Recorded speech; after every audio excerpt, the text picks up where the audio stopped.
बात पढ़ी थी कि जब हाइड्रोजन का हम स्पेक्ट्रम बनाएंगे तो हमें ये पता लगेगा कि हाइड्रोजन इंफ्रारेड लाइट भी इमिट करती है, हाइड्रोजन विजिबल लाइट भी इमिट करती है और हाइड्रोजन में से अल्ट्रा वायलेट लाइट भी इमिट होती है।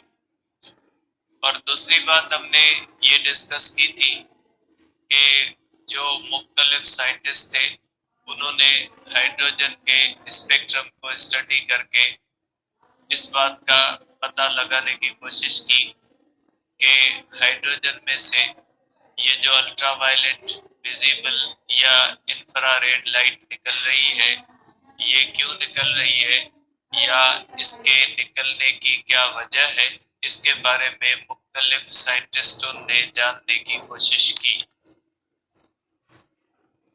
सबसे पहली कामयाबी जो हासिल हुई वो बाल्मर को हुई और बाल्मर ने हाइड्रोजन के विजिबल रीजन को स्टडी करके एक फार्मूला बनाया जिस फार्मूले ने हाइड्रोजन के विजिबल स्पेक्ट्रम के अंदर जो 4 वेवलेंथ इमिट हो रही थी उनको मैथमेटिकली कैलकुलेट करके दे दिया।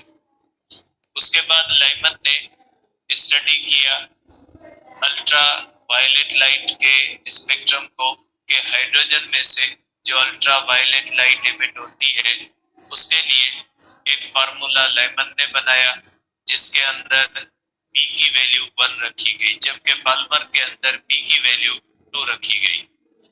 इसके बाद मुख्तलिफ साइंटिस्टों ने इंफ्रारेड के अंदर स्टडी की और मुख्तलिफ फार्मूले बनाए जिसके अंदर पी की वैल्यू 3, 4, 5 रखी गई। और हमने ये भी डिस्कस किया था कि मसला ये था कि एक एम्पिरिकल फार्मूला बन गया जिस फार्मूले में बाल्मर ने पी की वैल्यू 2 रखी थी, लाइमन ने वैल्यू 1 रखी, बाकी साइंटिस्टों ने 3, 4, 5 रखा। तो वही वेवलेंथ्स मैथमेटिकली भी कैलकुलेट हो रही थी जो एक्सपेरिमेंटली हाइड्रोजन के स्पेक्ट्रम में डिस्कवर हो रही थी। अब हम इसको देखते हैं कि एटम में से लाइट इमिट होने का रीजन क्या है, या अगर एटम में से लाइट इमिट होती है तो डिफरेंट एटम में से डिफरेंट फ्रीक्वेंसी और वेवलेंथ वाली लाइट इमिट क्यों होती है। अब हम इसके थ्योरेटिकल रीजन जांचने की कोशिश करेंगे कि आखिरकार एटम के अंदर ऐसा क्या होता है कि जिसकी वजह से एटम्स लाइट इमिट करते हैं और different atoms different light emit करते हैं।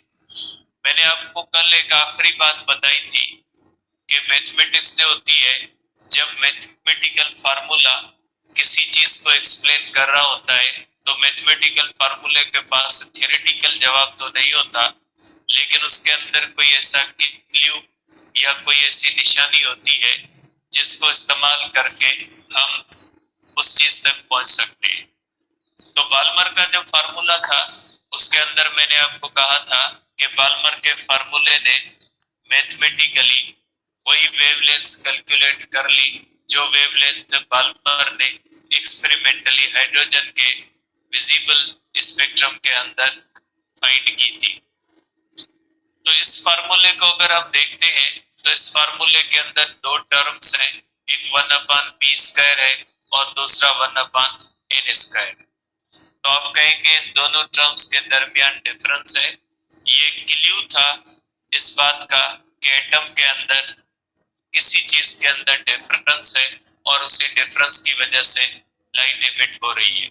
तो आज हम थ्योरेटिकली और टेक्निकली ये देखने की कोशिश करते हैं कि जो हाइड्रोजन का स्पेक्ट्रम बनता है या हाइड्रोजन में से जो लाइट इमिट होती है उस इमिट होने की वजह क्या है, या अल्ट्रावायलेट कहाँ से इमिट होती है, विजिबल कहाँ से होती है और इंफ्रारेड कहाँ से होती है, इसको देखने की कोशिश करते हैं। तो बेटा जब इस बात का जवाब ढूंढने की कोशिश की गई कि एटम में से लाइट इमिट क्यों होती है, तो जाहिर सी बात है जब हम एटम में से लाइट इमिट होने का रीजन ढूंढने की कोशिश करेंगे तो हमें एटम की थ्योरीज की तरफ देखना पड़ेगा कि एटम की थ्योरीज एटम के बारे में क्या कहती है। तो जब हमें एटम की थ्योरीज के बारे में पता लगेगा कि एटम की थ्योरीज क्या कहती है कि एटम किस किस्म का है, तो जब हमें एटम का पता होगा तब हम इस बात का भी पता लगा सकते हैं कि फिर एटम से लाइट इमिट क्यों होती है। तो साइंटिस्टों ने हाइड्रोजन के स्पेक्ट्रम को थ्योरेटिकली एक्सप्लेन करने के लिए एटम्स की थ्योरीज की तरफ देखना शुरू कर दिए कि एटम की थ्योरीज एटम के बारे में क्या कहती है। फिर उस एटम को स्टडी करके हम पता लगाएंगे कि लाइट कहां से इमिट हो रही है। तो एटम्स की थ्योरीज के बारे में हम देखेंगे कि एटम की थ्योरीज क्या कहती है एटम के बारे में। तो उस वक्त बेटा जब बाल्मर लाइमन इन्होंने फार्मूले बनाए थे, उस वक्त एटम के बारे में बहुत सारी थ्योरीज मौजूद थी। डाल्टन की मौजूद थी, थॉमसन पुडिंग मॉडल मौजूद था और भी बहुत सारी थ्योरीज मौजूद थी। लेकिन सबसे जो बेहतर थ्योरी मानी जाती थी वो रदरफोर्ड की थ्योरी मानी जाती थी। उस वक्त जो बेहतर से बेहतर थ्योरी एग्जिस्ट करती थी एटम के बारे में, वो थ्योरी जो थी वो रदरफोर्ड की थ्योरी थी, जबकि बोर की थ्योरी बाद में आई थी। लेकिन उस वक्त जो सबसे थॉमसन मॉडल था, डाल्टन मॉडल था और भी बहुत सारे मॉडल्स थे, उन सब मॉडल्स में से जो बेहतर से बेहतर माना जाता था वो एटम के बारे में रदरफोर्ड का था, जो अल्फा स्कैटरिंग के हिसाब से उसने बनाया था। अब हम देखते हैं कि रदरफोर्ड की थ्योरी क्या कहती है कि एटम कैसा है।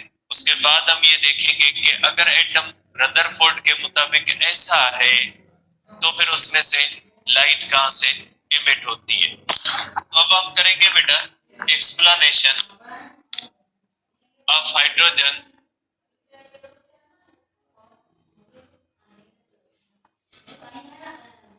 explanation of hydrogen spectrum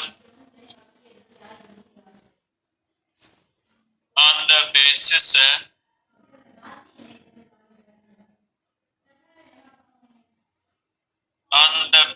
of Rutherford's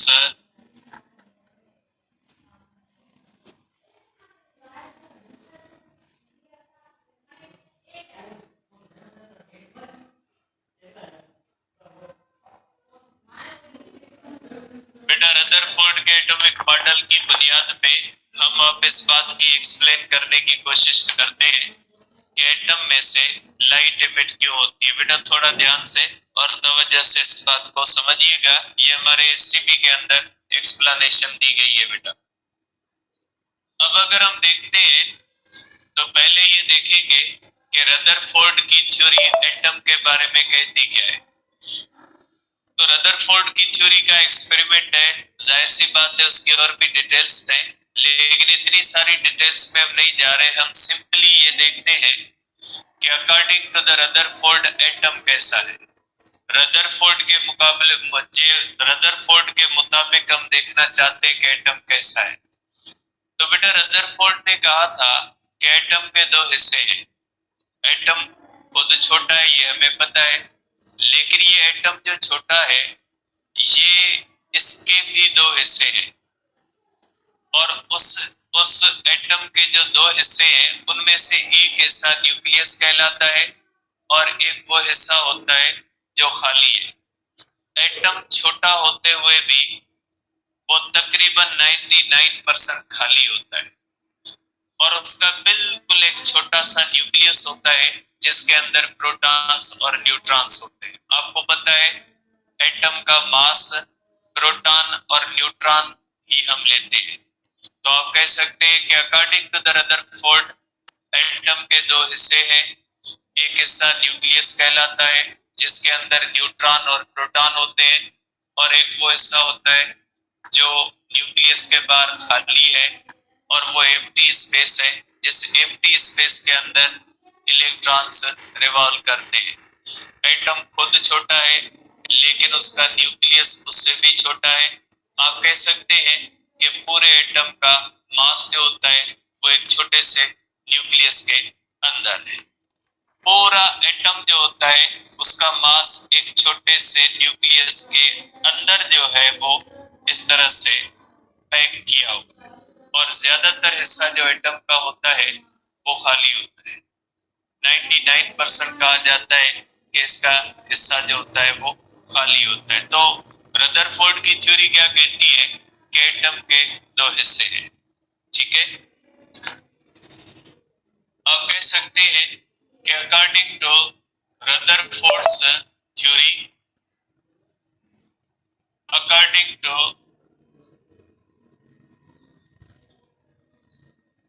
Rutherford's atomic model,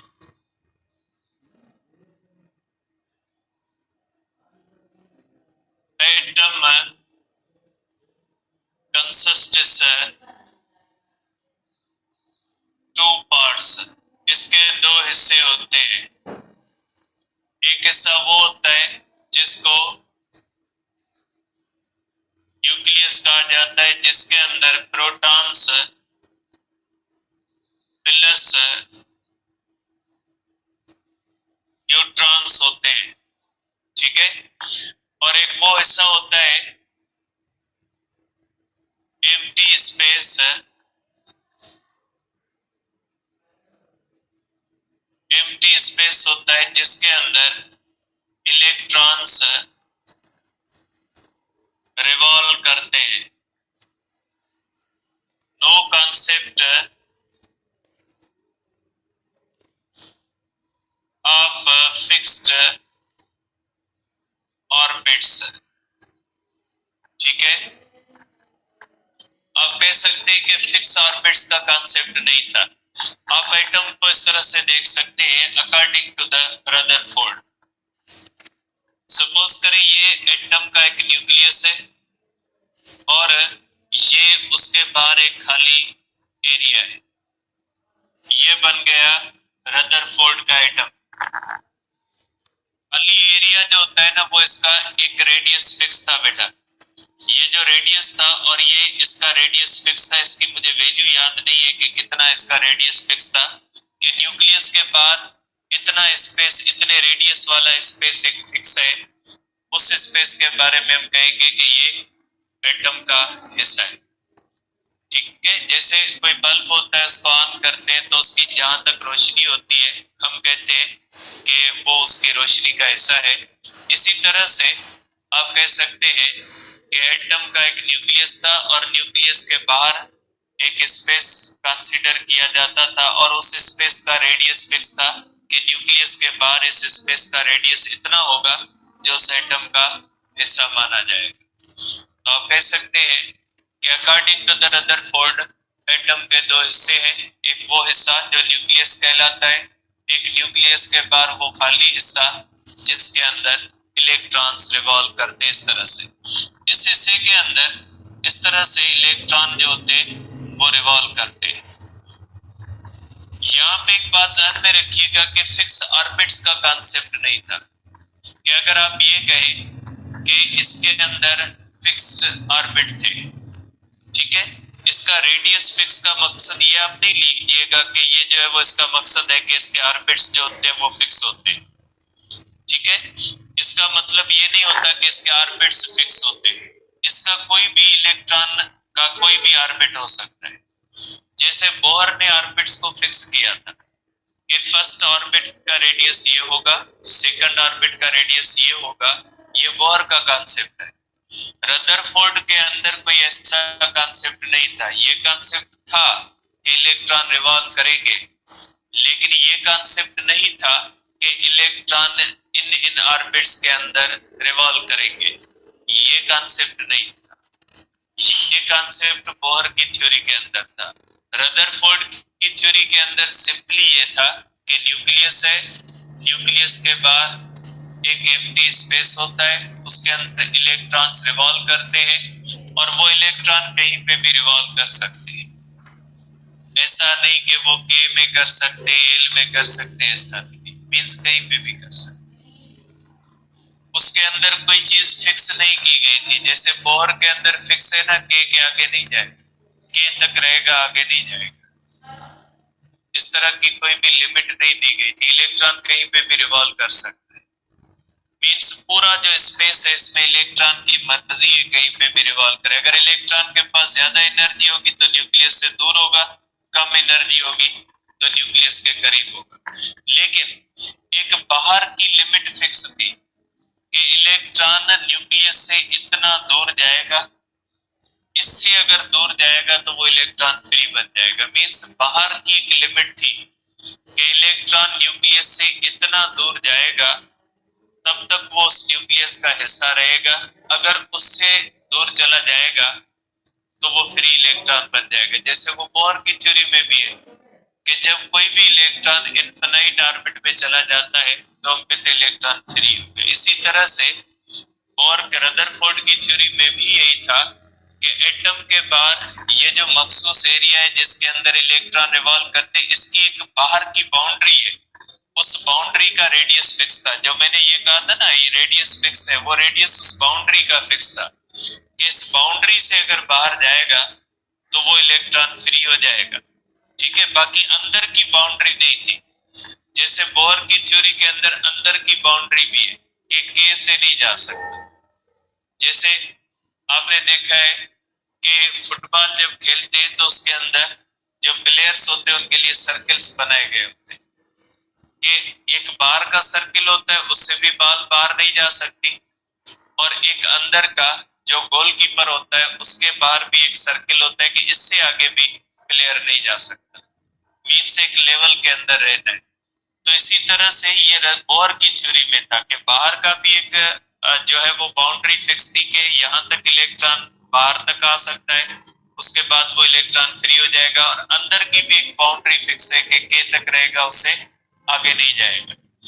लेकिन रदरफोर्ड की थ्योरी में ये नहीं था, अंदर की बाउंड्री नहीं थी कि अंदर इलेक्ट्रॉन न्यूक्लियस के अंदर भी जा सकता है, अगर उसके पास एनर्जी कम होगी तो वो न्यूक्लियस के अंदर गिर पड़ेगा। लेकिन बाहर की बाउंड्री एक फिक्स थी कि बाहर की बाउंड्री यहाँ तक होगी। बाहर की बाउंड्री का रदरफोर्ड के अंदर भी कॉन्सेप्ट था कि यहाँ तक इलेक्ट्रॉन इतना दूर जा सकता है न्यूक्लियस से, अगर उससे दूर गया तो फ्री हो जाएगा। ठीक है, तो ये थी रदरफोर्ड की theory.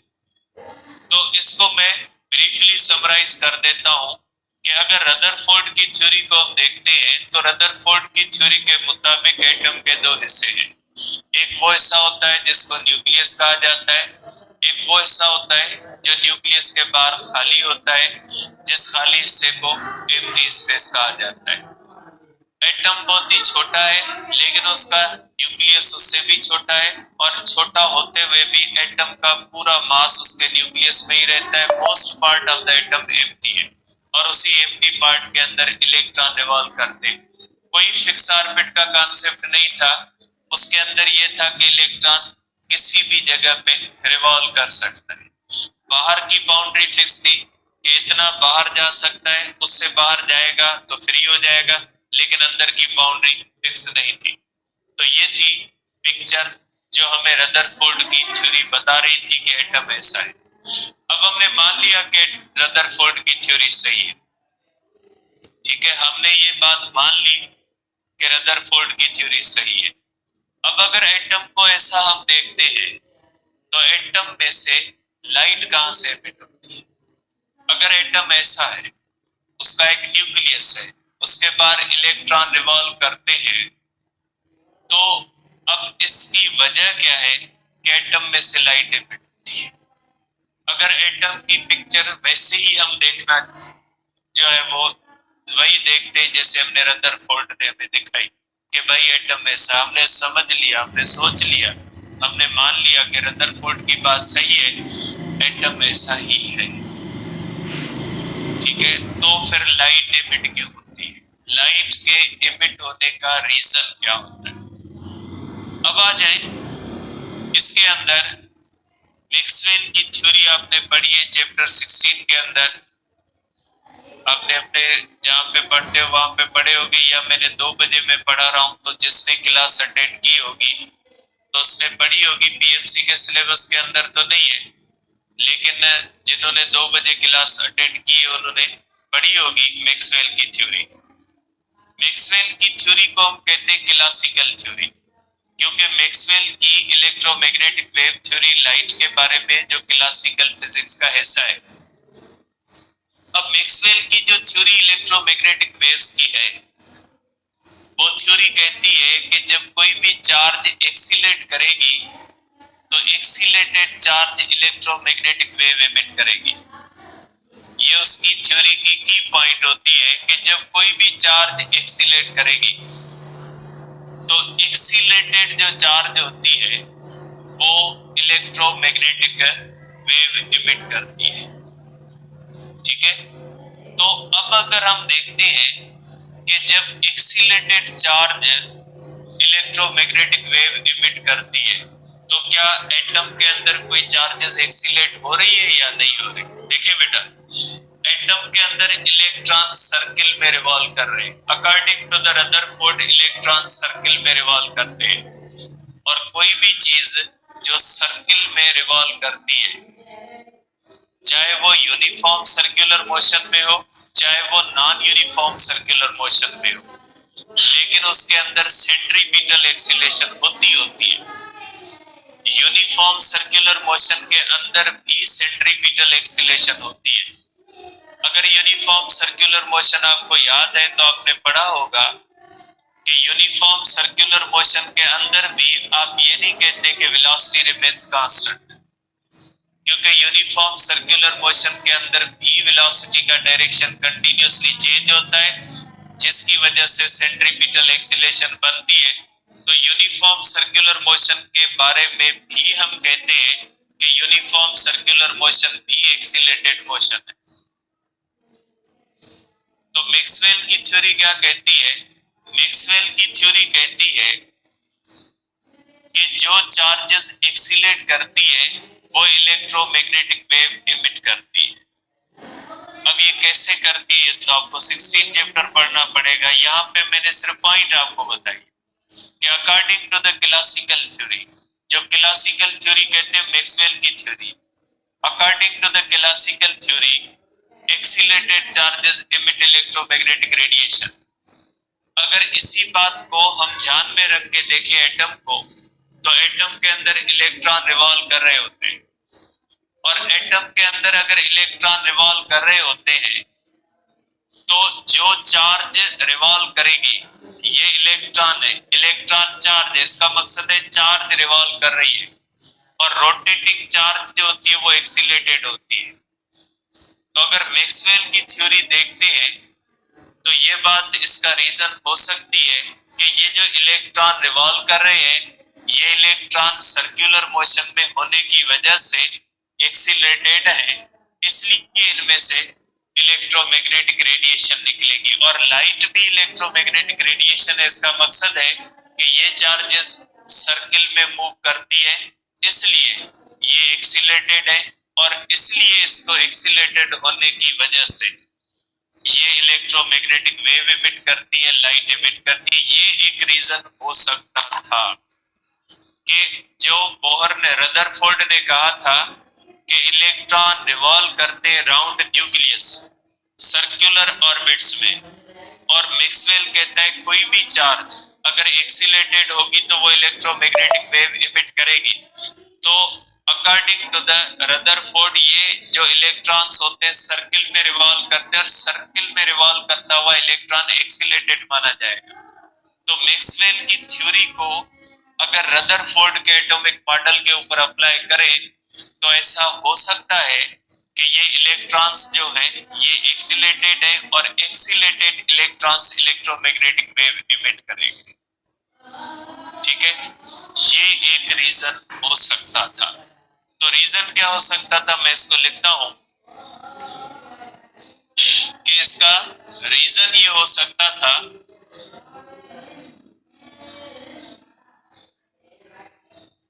According to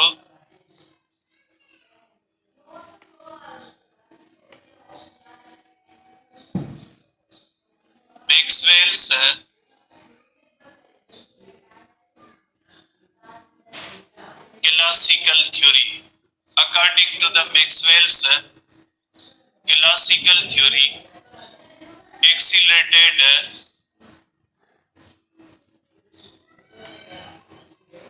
accelerated charges emit electromagnetic radiation. Therefore,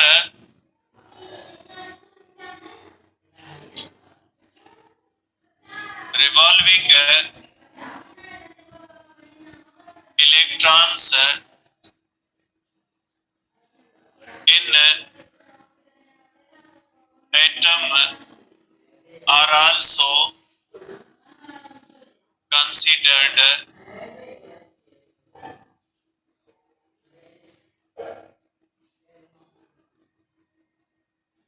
accelerated, ठीक है, चार्जेस, ठीक है। अब क्या कहोगे? According to the Maxwell's classical theory, accelerated charges emit electromagnetic radiation. और जो ये इलेक्ट्रॉन है ये रिवॉल्व कर रहे हैं, रदरफोर्ड की थ्योरी के मुताबिक ये भी एक्सीलरेटेड है। तो आप कह सकते हैं कि ये जो एक्सीलरेटेड चार्जेस हैं, ये इलेक्ट्रॉन जो एक्सीलरेटेड है यही लाइट एमिट करते हैं और इसी की वजह से स्पेक्ट्रम बनता है। ये बात हो सकती थी, ठीक है। तो आप कहोगे कि are also considered accelerated charges. तो आप कह सकते हैं हेंस वी कैन से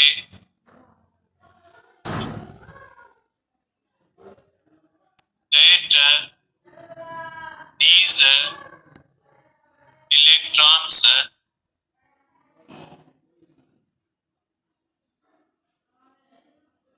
hence we can say that these electrons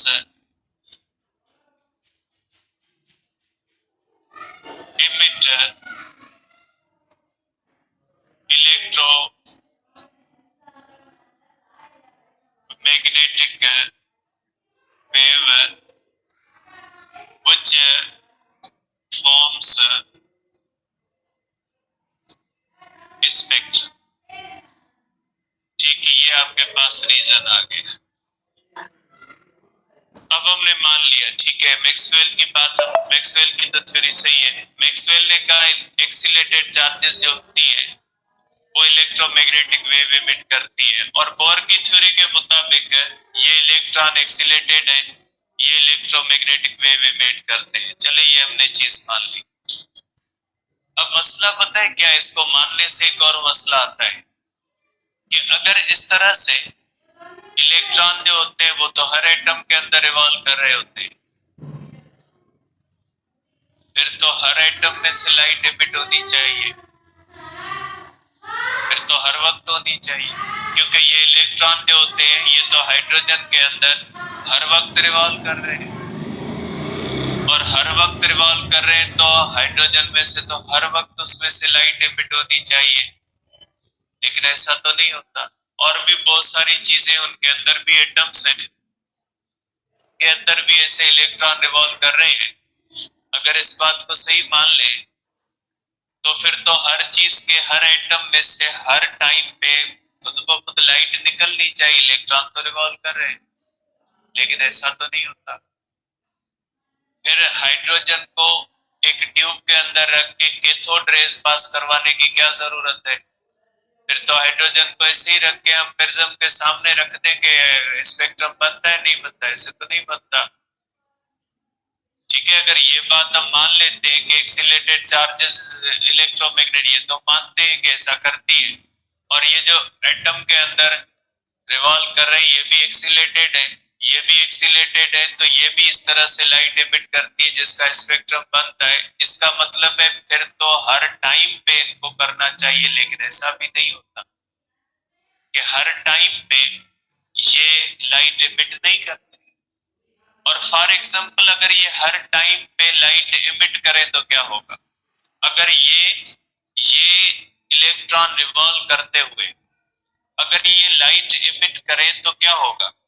देखिए बेटा, आपको पता है इलेक्ट्रॉन अगर लाइट एमिट करेगा तो उसकी एनर्जी कम हो जाएगी, ठीक है। उसकी अगर एनर्जी कम हो जाएगी तो वो न्यूक्लियस के करीब आ जाएगा, और वो न्यूक्लियस के करीब आते आते आखिरकार इस तरह से जैसे जैसे वो रिवॉल्व करेगा, रिवॉल्व करते हुए वो एनर्जी इमिट करेगा, उसकी अपनी एनर्जी कम होती जाएगी, वो न्यूक्लियस के करीब आता जाएगा और आखिरकार न्यूक्लियस के अंदर गिर जाएगा।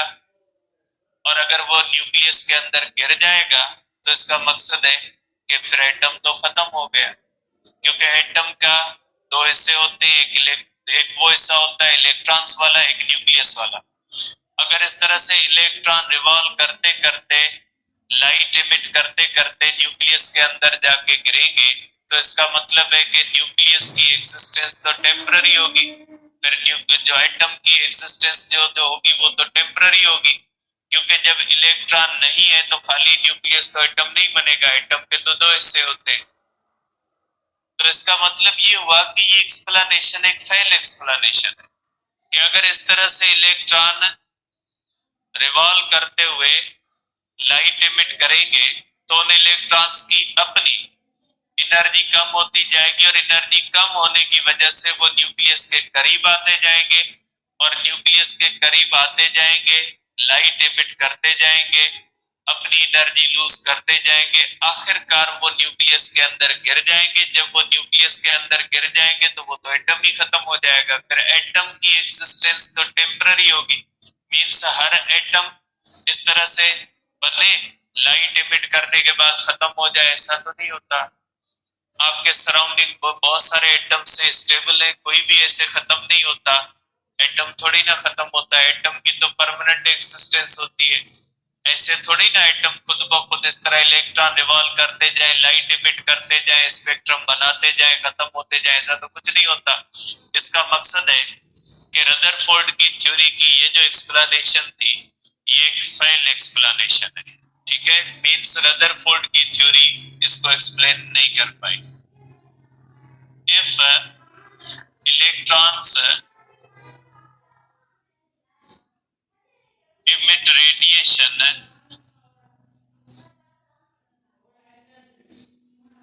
due to revolution, then their energy decreases and they will emit and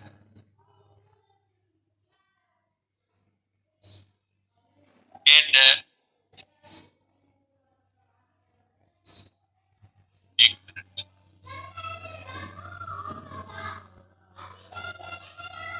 then they should emit radiation of increasing frequency and spectrum of atom must be continuous of increasing frequency, ठीक है। and also permanent,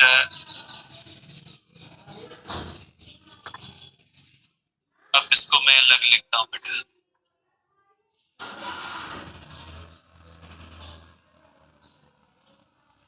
ठीक है बेटा। अब आप कहेंगे कि अगर इस तरह से सपोज करें ये एटम है, अगर ये हमारे पास न्यूक्लियस है और न्यूक्लियस के बाहर ये इलेक्ट्रॉन रिवॉल्व कर रहा है, अगर ये रिवॉल्विंग इलेक्ट्रॉन इस तरह से लाइट इमिट करेगा तो वो इस तरह से लाइट इमिट करता करता अपनी एनर्जी लूज करेगा, और ये इलेक्ट्रॉन जैसे इस तरह से आता जाएगा ये रेडिएशन इमिट करता जाएगा, इसकी एनर्जी कम होती जाएगी, और आखिरकार ये इस तरह से स्पाइरल शेप के अंदर, इसको हम कहते हैं स्पाइरल, स्पाइरल ऑर्बिट के इस तरह से अगर रिवॉल्विंग इलेक्ट्रॉन लाइट एमिट करेगा तो ये इलेक्ट्रॉन लाइट एमिट करता जाएगा, इसकी एनर्जी कम होती जाएगी और आखिरकार ये अपनी एनर्जी लूज करता करता न्यूक्लियस के अंदर गिर जाएगा। स्पाइरल शेप का ऑर्बिट होगा, न्यूक्लियस के अंदर गिर जाएगा। इसका मकसद है कि फिर तो एटम की एग्जिस्टेंस जो होती है वो टेम्पररी होनी चाहिए, परमानेंट नहीं होनी चाहिए। तो आप ये भी कह सकते हैं कि if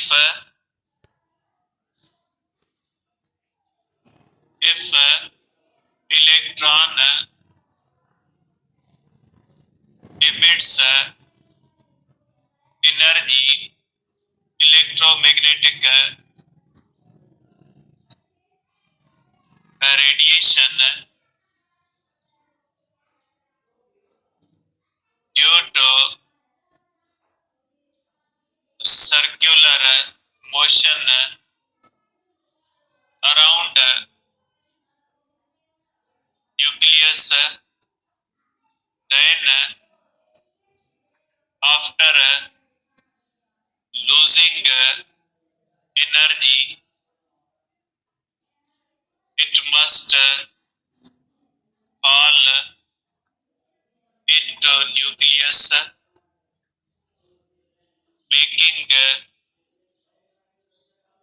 a spiral orbit and permanent and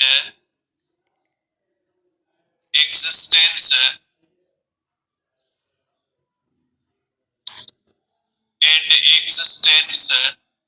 of nucleus should be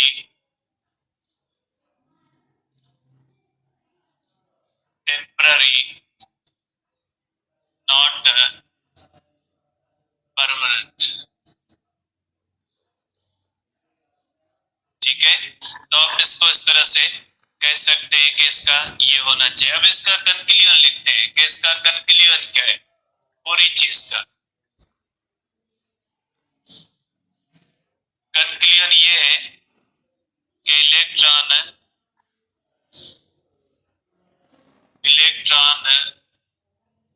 does not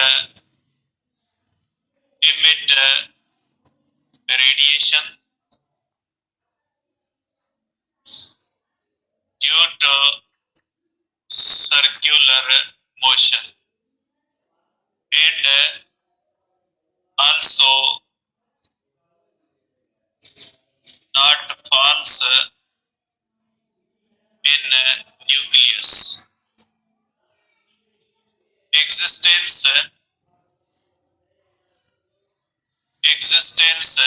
of nucleus is also permanent है, therefore we can say that Rutherford's theory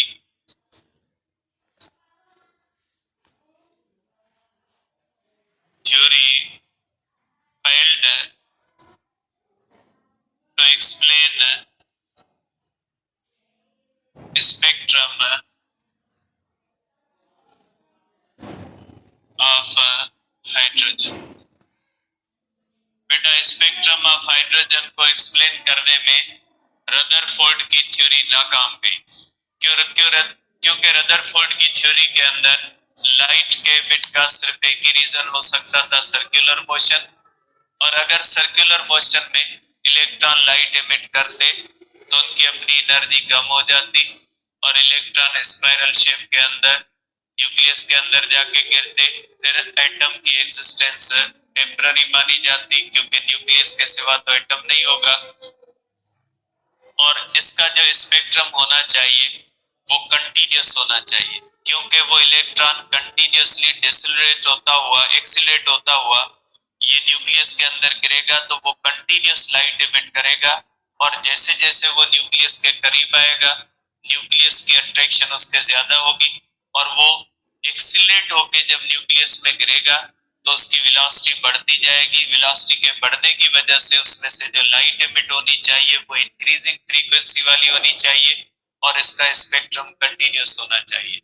लेकिन एक्सपेरिमेंट कहता है कि ना ही इसका हाइड्रोजन का स्पेक्ट्रम कंटिन्यूस है और ना ही कंटिन्यूसली इंक्रीजिंग फ्रीक्वेंसी वाली लाइट एमिट होती है। मींस इसकी थ्योरी कहती थी कि जब इलेक्ट्रॉन इस तरह से स्पाइरल शेप के अंदर न्यूक्लियस के अंदर गिरेगा तो वो कंटिन्यूसली इस तरह से होके गिरेगा, तो उसमें से लाइट भी कंटिन्यूस एमिट होनी चाहिए और जैसे जैसे वो न्यूक्लियस के करीब आएगा उसकी एक्सीलेशन बढ़ेगी तो उसमें से एमिट होती हुई लाइट की फ्रीक्वेंसी भी बढ़नी चाहिए और ये कंटिन्यूसली एक्सीलेट होके आ रहा है तो इसलिए इसमें से जो लाइट एमिट होनी चाहिए वो कंटिन्यूस होनी चाहिए, इसका स्पेक्ट्रम कंटिन्यूस होना चाहिए और इलेक्ट्रॉन के न्यूक्लियस के अंदर गिरने के बाद एटम की जो एक्सिस्टेंस होनी चाहिए वो भी टेम्पररी होनी चाहिए। लेकिन ऐसा कुछ भी नहीं है, ना ही इलेक्ट्रॉन इसी तरह इंक्रीजिंग फ्रीक्वेंसी वाली लाइट एमिट करता है, ना ही उसका स्पेक्ट्रम कंटिन्यूस बनता है, ना ही इलेक्ट्रॉन न्यूक्लियस के अंदर गिरने के बाद एटम की एक्सिस्टेंस टेम्पररी होती है। तो इसका मतलब है कि जो बोहर की थ्योरी ने प्रिडिक्ट किया था कि कंटिन्यूस स्पेक्ट्रम होना चाहिए एटम का, इंक्रीजिंग फ्रीक्वेंसी का होना चाहिए और एटम की जो एग्जिस्टेंस है वो टेम्पररी होनी चाहिए, ऐसा कुछ भी नहीं है। तो आप कह सकते हैं कि रदरफोर्ड की जो थ्योरी है ये इस बात में कंप्लीटली नाकाम गई कि हाइड्रोजन का स्पेक्ट्रम क्यों बनता है। कल डिस्कस करेंगे बोहर की थ्योरी।